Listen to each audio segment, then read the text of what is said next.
अगर आप उन चीजों को खरीदते हैं जिनकी आपको जरूरत नहीं, तो जल्दी ही आपको वो चीजें भी बेचनी पड़ जाएंगी जिनकी आपको बहुत जरूरत थी। दूसरा, if you can not control emotions, you can not control your money. तीसरा, if you don't find a way to make money while you sleep, then you will have to work until you die। अगर नींद में भी तू पैसा नहीं कमा पा रहा है सोते सोते, तो तुझे सारी जिंदगी काम करना पड़ेगा। नमस्कार, मैं Vivek Bindra, founder and CEO बड़ा बिजनेस.com। आज बात कर रहा हूं वॉरेन बफे की। गेम चेंजिंग वीडियो है। ऐसे मैंने पीछे बहुत पावरफुल वीडियोस दिए हैं अभी आपको। Steve Jobs, Marwari, D Mart, Mary Kom, Gandhi, life in 2050, Singapore, McDonald's, Bengali community, success habits of billionaire, आगे भी दूंगा। कमेंट बॉक्स में आप बता रहे हैं ना, आपके सारे कमेंट्स को पढ़ रहा हूं। तेंदुलकर का जन्मदिन आने वाला है। अजीत डोवाल कैसे इतने बुद्धिमान, क्या क्या किया। पॉलिटिकल रिलेशन सोच रहा हूं मैं, इंडिया, चाइना, पाकिस्तान और यूएस से कैसे इतना राइज कर गया, इतना पैसा कमाया। टेक्सटाइल इंडस्ट्री, कोई और भी हो नीचे बताइएगा। पर आज बात करूंगा ऐसे आदमी का, दुनिया के 4 सबसे अमीर आदमियों में उसका नाम आया पिछले 20 साल तक। कभी रैंक 1, कभी रैंक 2, कभी रैंक 3, कभी रैंक 4। 2008 में दुनिया का सबसे अमीर आदमी था। आज भी तीसरे या चौथे रैंक पे है, लेकिन पिछले 50 साल से उसी मकान में रह रहा है। लोग उससे मिलना चाहते हैं, मिलता नहीं किसी से। एक बार बोली लगाई गई, मैं मिलूंगा, वॉरेन बफे से लंच करना चाहते हैं। बोली लगाई तो उनके लंच के लिए 35 करोड़ रुपए उनको दिए गए कि मैं आपके साथ 1 घंटा लंच करना चाहता हूं। वॉरेन बफे ने 35 करोड़ खुशी खुशी लिए, ले आ भैया 35 करोड़, और दान में दे दिए। उन्होंने सोचा कि ये बड़ा अच्छा तरीका है, मेरे साथ लंच करने आ रहा है, 35 करोड़ मैं दान दे दूंगा। Living legend of investing, financial advisor है भैया। किनके?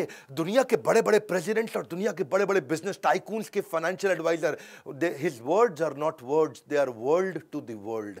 हिंदी में बोलूं क्या, उनके शब्द शब्द नहीं है, वो दुनिया के लिए पूरी दुनिया है। यानी कि वो कुछ भी बोल देते हैं भैया, गेम चेंज हो जाता है। 1970s की बात कर रहा हूं, 50 साल पहले भी वो जिस स्टॉक को खरीद लेते थे ना, उस स्टॉक का भाव अगले दिन 10% बढ़ जाता था। बात समझो। एक उसका नेब्रास्का वो स्टेट है सेंट्रल यूएस के अंदर, वहां पे उसका एक दोस्त हुआ करता था, वो बाद में माइक्रोसॉफ्ट ज्वाइन कर गया।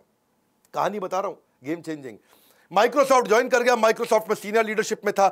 नेब्रास्का के उस दोस्त ने एक बारी उससे पूछा, भैया वॉरेन बफे एक बात बता, तू माइक्रोसॉफ्ट में इन्वेस्ट नहीं करता, उसका स्टॉक नहीं खरीदता, तुझे क्या लगता है माइक्रोसॉफ्ट में कोई कमी रह गई है जो तू उसका स्टॉक नहीं खरीद रहा? उसने ईमेल लिखा वॉरेन बफे को। वो जिंदगी का पहला ईमेल, वॉरेन बफे ने उसको रिप्लाई किया। नेब्रास्का का उसका दोस्त था, तो उसने रिप्लाई करते वक्त बताया, मैं माइक्रोसॉफ्ट इसलिए नहीं लेता, बहुत सारे कारण लिख दिए। और साथ में उसने उसको नेब्रास्का की फुटबॉल टीम जो बड़ी बेकार थी उसके साथ भी कंपेयर कर दिया। अब वो मेल तो कर दिया, एक मेल किया था, लेकिन थोड़े दिन के बाद जो वहां की सरकार थी, यूएस गवर्नमेंट, उसने उस मेल को ट्रैक करके निकाल लिया।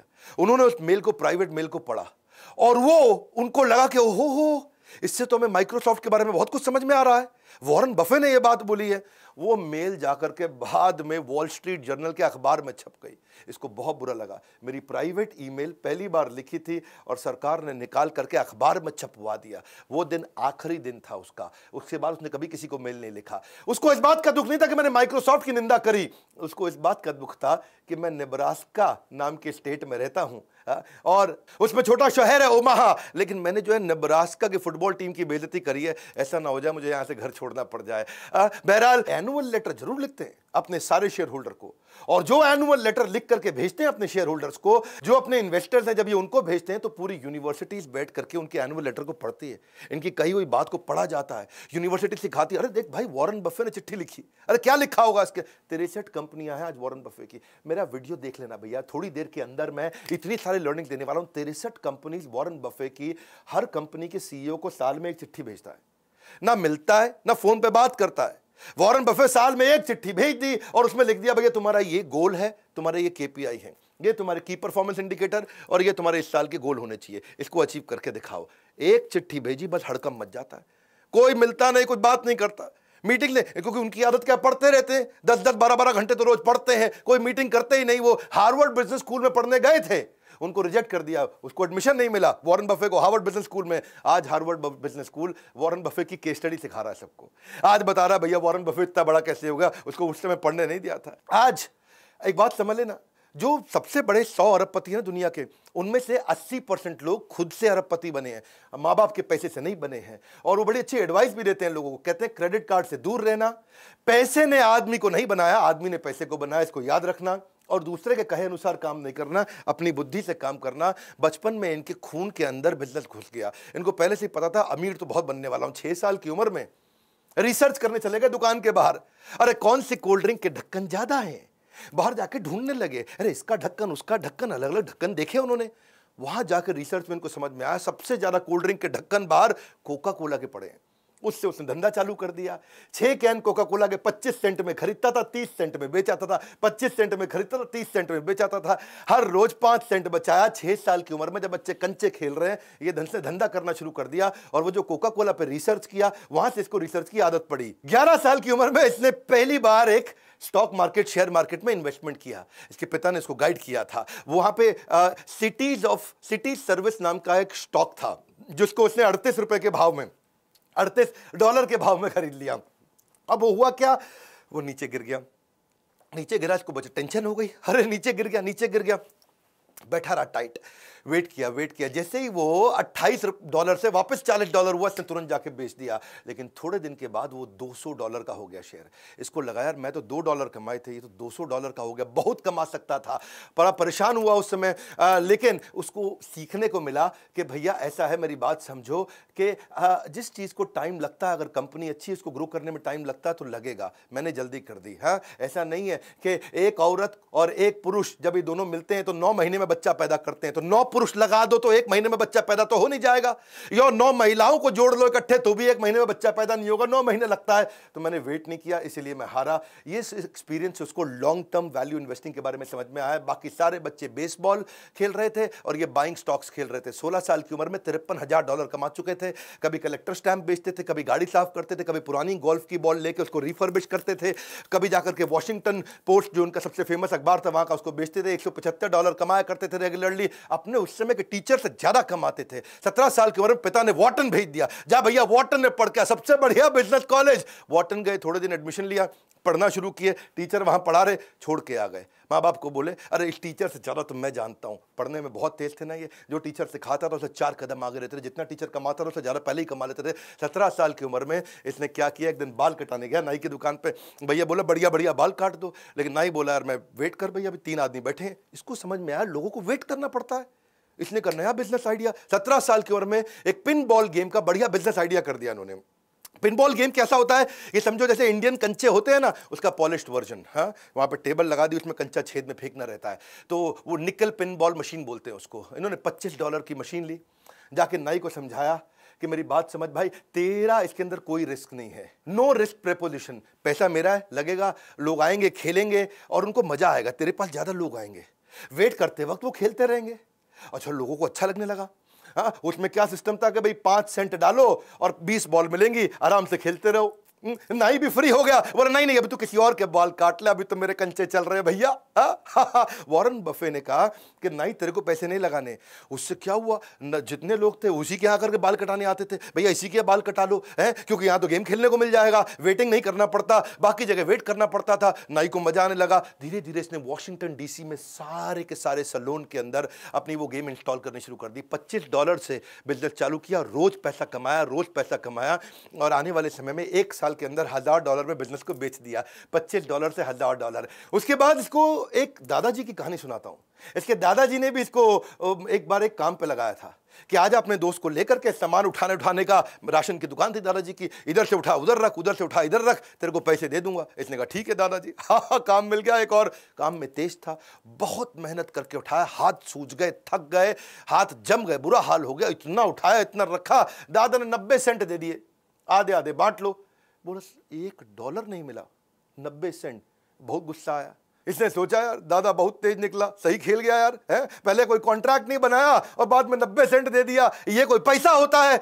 उस दिन इसको समझ में आया कि मेरी बात सुनो भैया, हाँ पहले ही स्पेसिफिक्स और कॉन्ट्रैक्ट साइन करके ही धंधा करना है किसी के साथ। जब नौकरी भी मांगने जाओ ना, उस दिन जिस दिन नौकरी मिलती है ना, तब नेगोशिएट कर लेना इंटरव्यू में। उस समय जितनी तनख्वाह तय हो गई, उसके बाद कोई नहीं पूछेगा। 1 साल तक तनख्वाह नहीं बढ़ती भैया फिर तो। Big bargaining leverage is greatest when you begin a job. उसके बाद कोई नहीं पूछता आपको। तो ये कहते हैं कि मैं अच्छा इन्वेस्टर इसलिए क्योंकि मैं अच्छा बिजनेसमैन हूं, और अच्छा बिजनेसमैन भी इसलिए क्योंकि मैं अच्छा इन्वेस्टर हूं। हाँ, रिस्क कहते हैं कि खत्म हो जाता है जब तुमको समझ में आ जाता है तुम कर क्या रहे हो। पहले समझ तो लो तुम कर क्या रहे हो। शेयर मार्केट में रिस्क तो उसको होता है जिसको पता ही नहीं वो पैसा कहां लगा रहा है।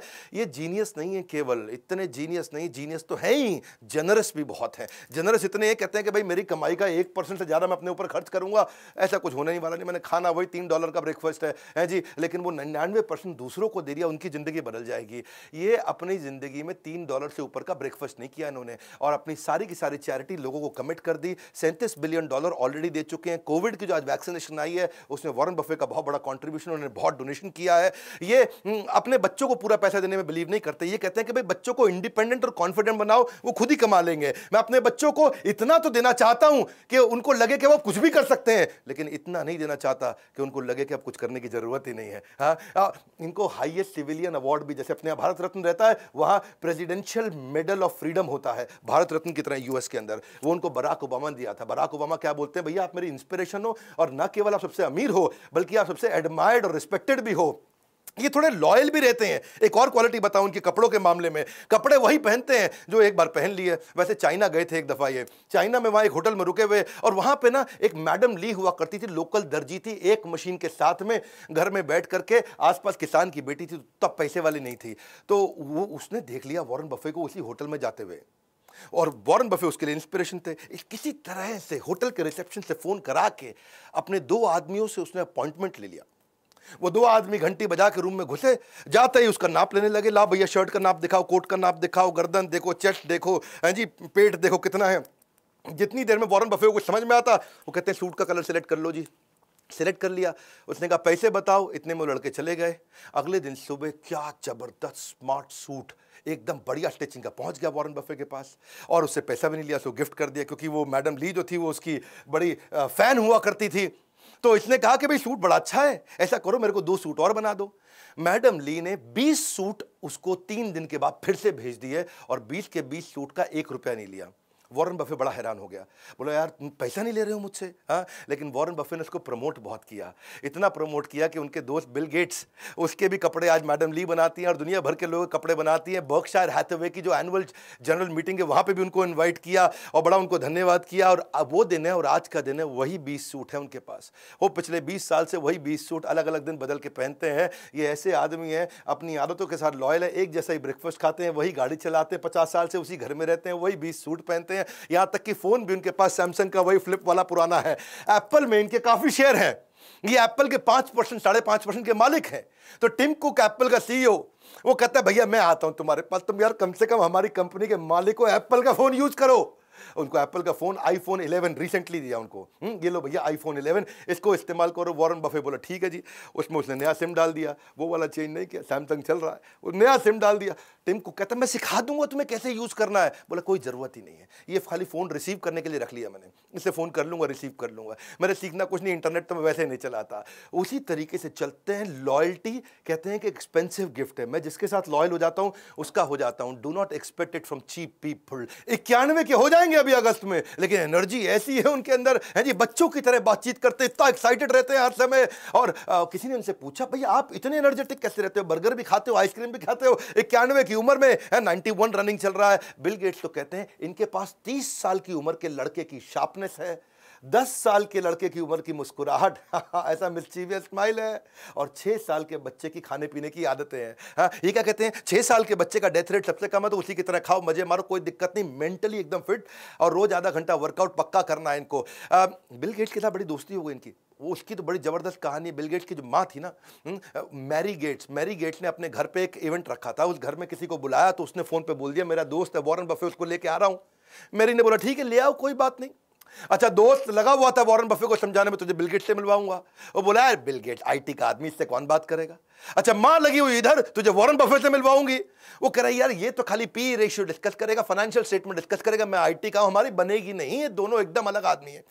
अच्छा, वो दोनों लगे हुए, नहीं मिलवाते हैं। हुआ ये कि जब ये मिले तो पहला ऐसा क्वेश्चन किया उनको वॉरेन बफे ने, बोला भाई बिल एक बात बता, तेरे को नई IT कंपनी बना के दूं अगर, और तेरी माइक्रोसॉफ्ट खत्म, तो नई कंपनी कैसे स्टार्ट करेगा। तुझे अगर मैं नई किसी देश में कंपनी बनाने को दूं तो तू कैसे बनाएगा, इस कंपनी के बारे में तेरा क्या विचार। वहां उन्होंने पूछा भाई तुम्हारी फेवरेट किताब, फेवरेट अखबार, फेवरेट ऑथर, फेवरेट आर्टिकल्स कौन से हैं।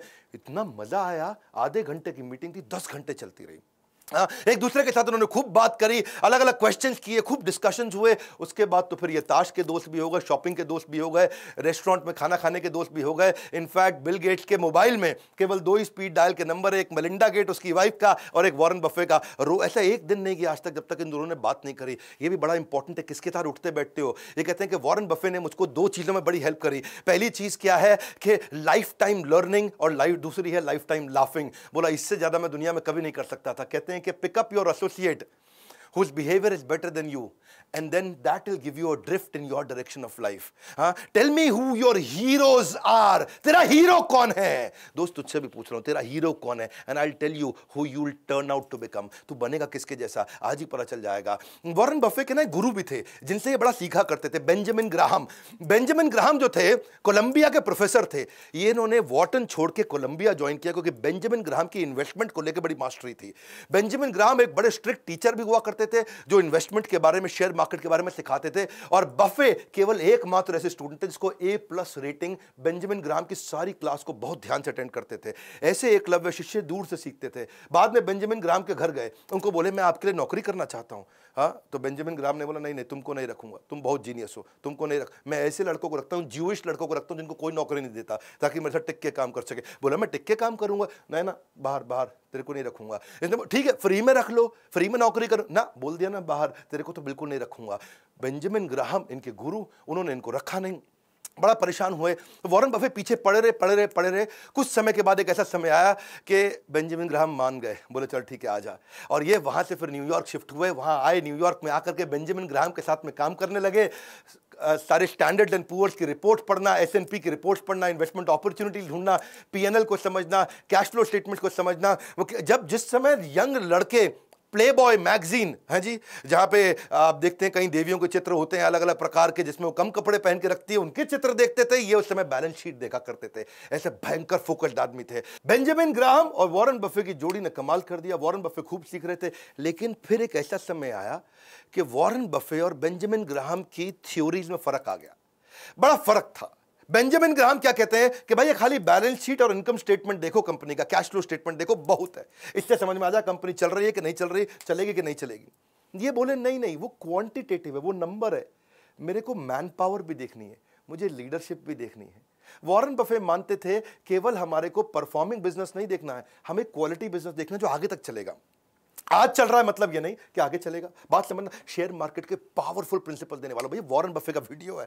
मेरे वीडियो बाकियों की तरह तो होते नहीं, गेम चेंजिंग है, क्योंकि यहां बेंजामिन ग्राहम बोलते थे क्वांटिटेटिव मेथड और नंबर चेक कर लो, quantity number, quantitative method number, number समझ लो, समझ आ जाए कंपनी चलेगी। ये बोले ना ना ना, क्वांटिटेटिव के साथ क्वालिटेटिव अप्रोच।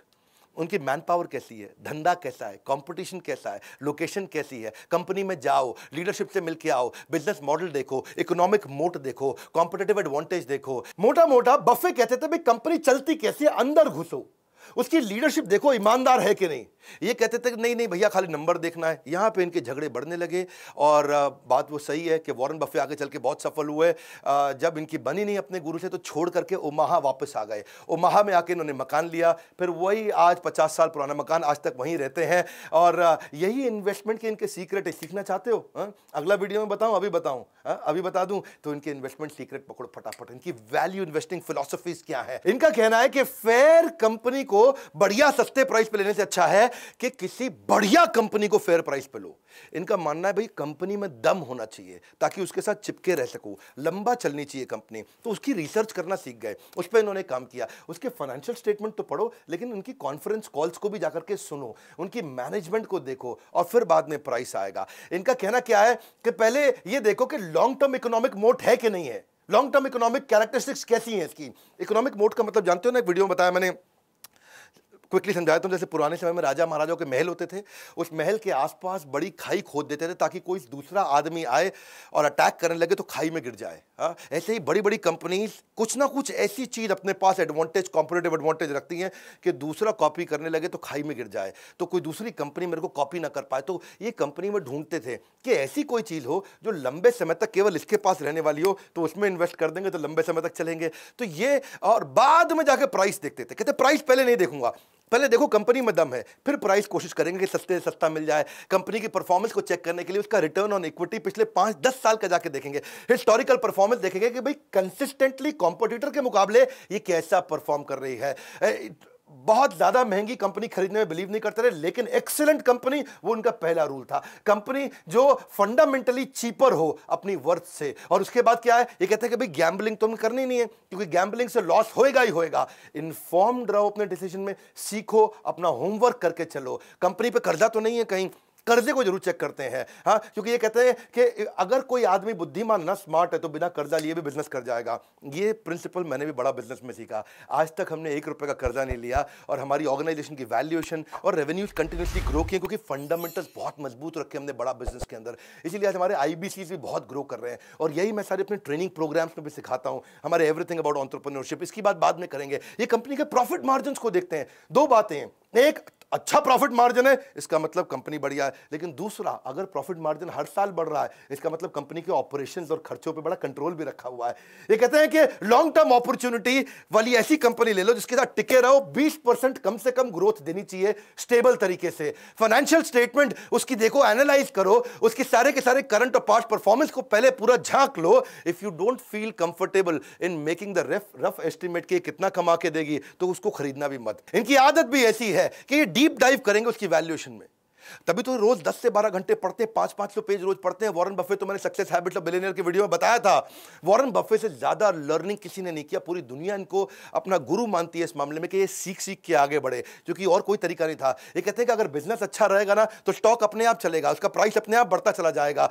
ऐसे खरीदो स्टॉक को जैसे अपना मकान खरीद रहे हो, जैसे किसी के साथ शादी करने वाले हो। जब आप शादी कर लेते हो तो रोज रोज शादी तोड़ते नहीं, रोज रोज नहीं तोड़ते। तो ऐसे ही कहते हैं कि रोज रोज स्टॉक नहीं बदलना चाहिए, इनको प्रेम है इस काम से। और ये स्टीव जॉब्स की तरह ये भी ये बोलते हैं, success comes to those who love doing what they are doing. और ये एक बात और है कि कहते हैं कि बार बार स्टॉक अगर बेचोगे ना, जल्दी जल्दी खरीदोगे बेचोगे, तो उसके ऊपर टैक्स भी आपको देना पड़ जाएगा, उसकी ट्रेडिंग कमीशन भी देनी पड़ेंगी, तो उस पर भी पैसा बचाना चाहिए। और अगर आप किसी स्टॉक को खरीदने में 10 साल के लिए, कितने साल के लिए, 10 साल के लिए अगर आप कॉन्फिडेंट नहीं हो, तो स्टॉक को खरीदने की जरूरत नहीं है। 10 मिनट भी ऐसे स्टॉक को रखना मत। Calling someone who does this trading every day, जो रोज रोज करता हो और कहता हो कि हाँ जी मैं तो ट्रेडर हूं, बढ़िया इन्वेस्टर हूं, तो कहता है ये ऐसे ही है जैसे हर बार नई लड़की के साथ रात को सोएगा और अपने आप को कहता है कि मैं बड़ा रोमांटिक हूं। ये तो रोमांटिक नहीं है, तो सेक्स एडिक्ट है। हाँ, ऐसे ही जो रोज रोज शेयर मार्केट में खरीदता बेचता है, हाँ, वो क्या है, वो इन्वेस्टर नहीं है, वो एक नॉर्मल रूटीन ट्रेडर है। Never invest in a business that you can not understand. एक बार समझ लो बिजनेस को, इसके कई प्रिंसिपल्स हैं, वो आपको भी सीखने चाहिए। हाँ, तभी आप एक बढ़िया पावरफुल इन्वेस्टर बन सकते हो। ये सीखना जरूरी है। Investment in a number of mediocre business नहीं चाहिए है, क्योंकि वो फिर आपकी क्वालिटी इन्वेस्टमेंट्स की को डाइल्यूट कर देगा, क्योंकि पैसा तो आपके पास लिमिटेड है। ये कहते हैं मैं हजारों कंपनीज को पहले एनालाइज कर लेता हूं और उसके बाद फिर जाकर के बढ़िया से चूज करके इन्वेस्ट करता हूं। क्यों? इनका रूल क्या है? Rule number 1, never lose money, और rule number 2, never forget the rule number 1। ये बड़ी इंपॉर्टेंट चीजें हैं। हाँ, ये इनकी खास बात क्या है, आप समझ लीजिए कि 500 पेज पढ़ने का जो इनका सिस्टम है रोज का, the more you learn more you earn, ये प्रिंसिपल है। Best investment that you can make is investment on your own self, ये वॉरेन बफे का कोट है। हमने भी इसीलिए एक नया कॉम्बो तैयार किया आपके लिए। अगर आपने वीडियो पूरा देखा है तो मतलब आपका इन्वेस्टमेंट में, ग्रोथ में, पैसा कमाने में, पैसिव इनकम में इंटरेस्ट है। तो हमने कुछ नए कोर्सेज जो लॉन्च किए थे, उसका इंट्रोडक्शन जल्दी दे देता हूं आपको। गोल based financial planning, stock market, personal finance, mutual fund, finance for non finance, debt management, working capital, passive income, angel investing और रिस्क मैनेजमेंट, यानी कि 7 प्रकार के फाइनेंशियल रिस्क होते हैं। इसका कॉम्बो हमने सारे कोर्सेज अवेलेबल कर दिए। आज 40 से ज्यादा ज़्यादा कोर्सेज लॉन्च कर चुके हैं। हर महीने 10 नए कोर्स लॉन्च कर रहे हैं। अगर आप IBC हैं, ये सारे कोर्सेज फ्री हैं। अगर आप लाइफ टाइम मेंबर हैं, ये सारे कोर्सेज फ्री हैं। अगर आप ये नहीं हैं तो ये बोर्ड लाइन नंबर है। आप फोन करके पता करिए आपके बिजनेस में, अगर आप रिटेलर हैं तो कौन से नए कोर्स आपको काम आएंगे, अगर आप मैन्युफैक्चरर हैं कौन से काम आएंगे, स्टार्टअप है तो कौन से। हर एक एरिया के लिए, हर इंडस्ट्री के लिए देश के सारे बिलियनियर्स और इंडस्ट्री एक्सपर्ट्स के साथ मिलकर के आपके लर्निंग प्रोग्राम बना दिए और इतना कॉस्ट इफेक्टिव कर दिया कि game changer. Board line number, इस नंबर को सेव कर लो, कभी भी काम आएगा। आपका लाइफ लाइन है, केवल बोर्ड लाइन नहीं है। तो लाइक करके उत्साह बढ़ाइए ना यार। फ्री में इतने पावरफुल वीडियोस देते हैं, एक के बाद एक देते जा रहे हैं। मेरा समय जाता है इसके अंदर, फ्री में कंटेंट दे रहा हूं कंटिन्यूअसली। कमेंट बॉक्स में बताइए अगला वीडियो कौन सा देखेंगे। इस वीडियो को शेयर करिए, लर्निंग इंस्पायरिंग है बहुत। हाँ, if he can do you can too. अगर ये कर सकते तो आप क्यों नहीं कर सकते। वीडियो को शेयर करने के लिए, हमारे चैनल पे हर बार वापस आने के लिए, वर्ल्ड का नंबर 1 एंटरप्रेन्योरियल यूट्यूब चैनल बनाने के लिए, पता है ना, कोई नहीं है टक्कर में, पड़े हो किस चक्कर में। विनम्रता के साथ आप सबका हाथ जोड़ के मुस्कुराहट से बहुत बहुत धन्यवाद।